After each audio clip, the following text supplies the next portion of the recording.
시간의 조율사. 에피소드 3 스쳐 지나간 기억이 1점 남겨진 자리. 겨울비가 내리는 창밖을 바라보며 조율사는 오늘도 시계바늘을 천천히 돌리고 있었다. 며칠 전 한 중년 남성의 간절한 의뢰로 인해 먼 과거까지 거슬러 올라간 일은 그의 마음에 묵직한 여운을 남겼다. 20년 전 아내와 아이 곁으로 돌아간 남성은 현재를 대가로 새 삶을 얻었지만 지금의 자신은 존재 자체가 사라지고 말았다. 조율사는 그날의 일을 떠올릴 때마다 의자 등받이에 몸을 기대고 길게 숨을 내쉬었다. 행복이 찾아왔다면 됐지. 그러나 정말로 괜찮은 걸까? 그의 공방 안에는 각양각색의 시계들이 조용히 초를 세고 있었다. 벽에 걸린 고풍스러운 궤종시계, 정교한 부품이 드러난 채 멈춰있는 탁상시계, 그리고 조율사가 직접 소유하고 있는 시간 조율의 근원이 되는 은빛 시계까지 모두가 고요를 지키고 있었다. 이점 낯선 방문객. 빙판처럼 차가운 길 위에 내리는 겨울비는 사람들의 발길을 크게 줄여놓았다. 밖은 을씨년스러웠지만 공방 안은 기묘하게 따뜻했다. 이때 누군가 문을 조용히 열고 들어왔다. 여기가 시간을 되돌릴 수 있다는 곳 맞나요? 낯선 여성의 목소리가 망설이듯 떨려 있었다. 문턱에 선 그녀는 머리칼이 조금 헝클어져 있었고 무언가 결심하고 온 듯한 단호한 눈빛을 지니고 있었다. 조율사는 자리에서 살짝 일어나 고개를 끄덕였다. 네, 찾아오신 분의 사연을 듣는 게 제 일이죠. 편히 앉으세요. 그녀는 조심스레 코트를 벗어 의자에 걸쳐두고 떨리는 손을 모아 무언가를 꺼냈다. 그것은 사진 한 장이었다. 이 사람을 다시 만나고 싶어요. 3점 사진 속 인물. 조율사는 사진을 살펴보았다. 사진 속 남성은 온화한 미소를 머금고 있었다. 어딘가 모르게 슬픔이 깃든 얼굴 같기도 했다. 이분과 어떤 관계시죠? 조율사가 물었을 때 그녀는 사진을 바라보며 살짝 흐려진 목소리로 대답했다. 제 소중한 사람이었어요. 하지만 사고로 잃고 말았죠. 그를 살릴 수 있다면, 아니 최소한 다시 한 번만이라도 만나보고 싶어요. 조율사는 지난 의뢰가 떠올라 속으로 한숨을 삼켰다. 다시 한 번만 과거로 돌아가 고인을 마주하고 싶어 하는 마음. 이번에도 결코 가벼운 일이 아니겠군. 4점 조율사의 경고. 그를 다시 만나게 해드릴 수 있습니다. 조율사는 시계를 만지작거리며 조용히 말을 이었다. 하지만 과거를 되돌릴 때마다 반드시 대가가 따른다는 사실을 아셔야 해요. 시간은 한쪽에서 무언가를 얻으면 다른 한쪽에선 반드시 무언가를 잃게 마련입니다. 그녀는 잠시 고개를 떨군 채 사진을 힘주어 쥐었다. 이미 그를 잃은 뒤로 제 삶은 무너지다시피 했어요. 더 이상 잃을 게 없다고 생각해요. 만약 어떤 대가라도 치러야 한다면 각오하겠어요. 조율사는 그녀의 결의를 확인하고서도 쉽게 대답하지 못했다. 이번에도 또 다른 후회가 생길 수도 있어. 그렇다 해도 내 역할은 의뢰를 받아들이는 것이겠지. 5점 마음의 무게. 조율사는 과거로 떠나기 전 늘 하던 방식대로 의뢰인의 이야기를 좀 더 구체적으로 듣고자 했다. 그분과 마지막으로 함께했던 순간을 이야기해 주시겠어요? 여성의 눈동자가 아련해졌다. 미세한 눈물이 그렁그렁 맺히기도 했다. 우린 겨울비 내리는 날에 만났어요. 나에게 우산을 씌워주며 비를 막아주겠다고 했던 게 시작이었죠.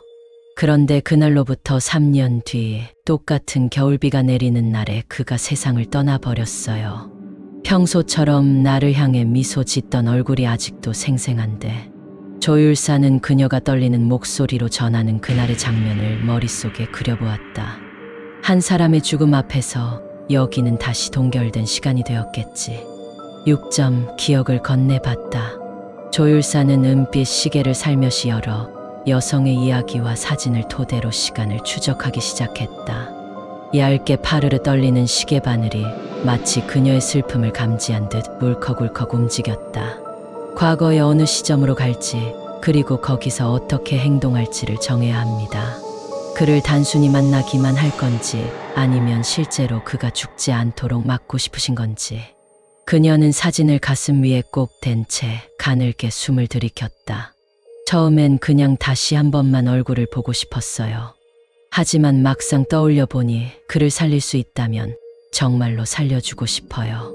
그 순간 조율사의 기억에 20년 전으로 뛰어들었던 남성이 겹쳐 보였다. 이 의뢰인도 과거를 바꾸고 나면 현재의 삶이 어떻게 변할지 몰라.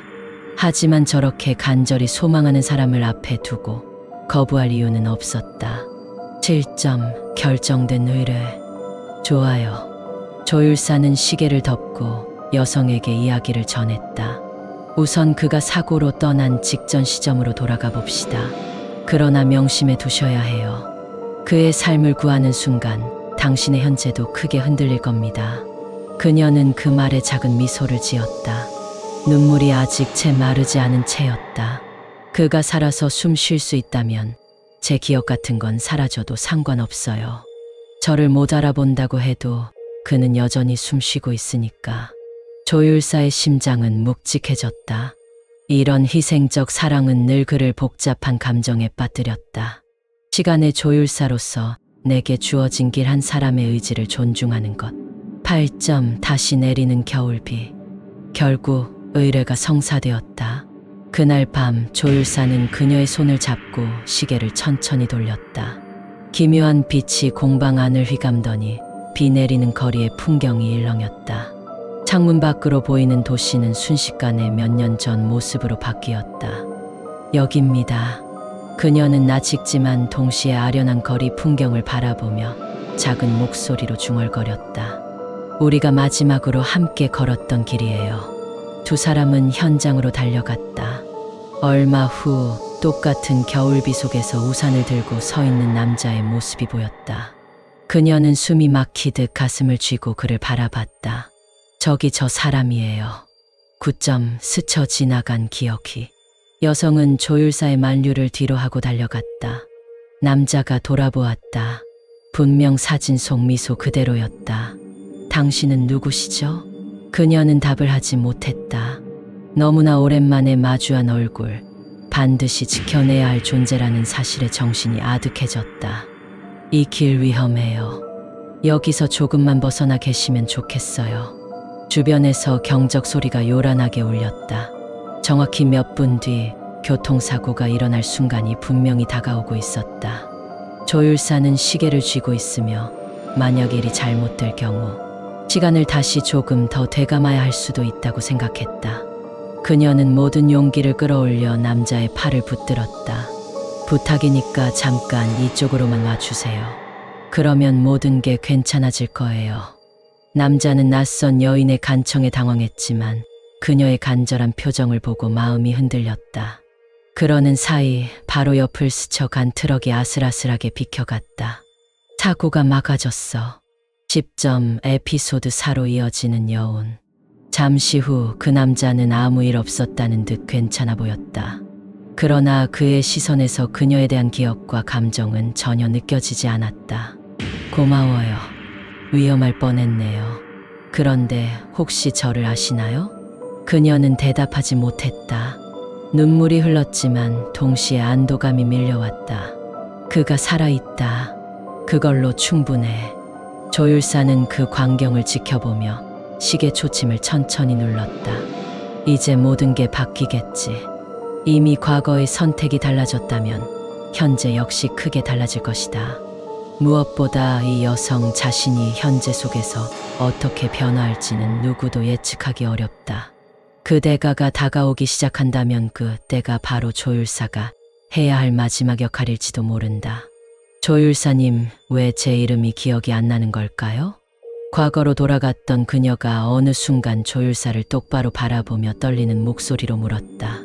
자신이 간직해왔던 모든 것들이 서서히 사라져가는 기분이었다. 조율사는 무언가를 말하려다 입을 다물었다. 기억의 소멸은 이미 시작된 건가?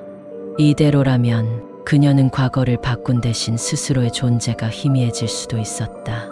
그럼에도 불구하고 살아있는 그 남자를 다시 한번 바라보는 그녀의 눈동자는 슬픔보다도 깊은 안도가 담겨 있었다.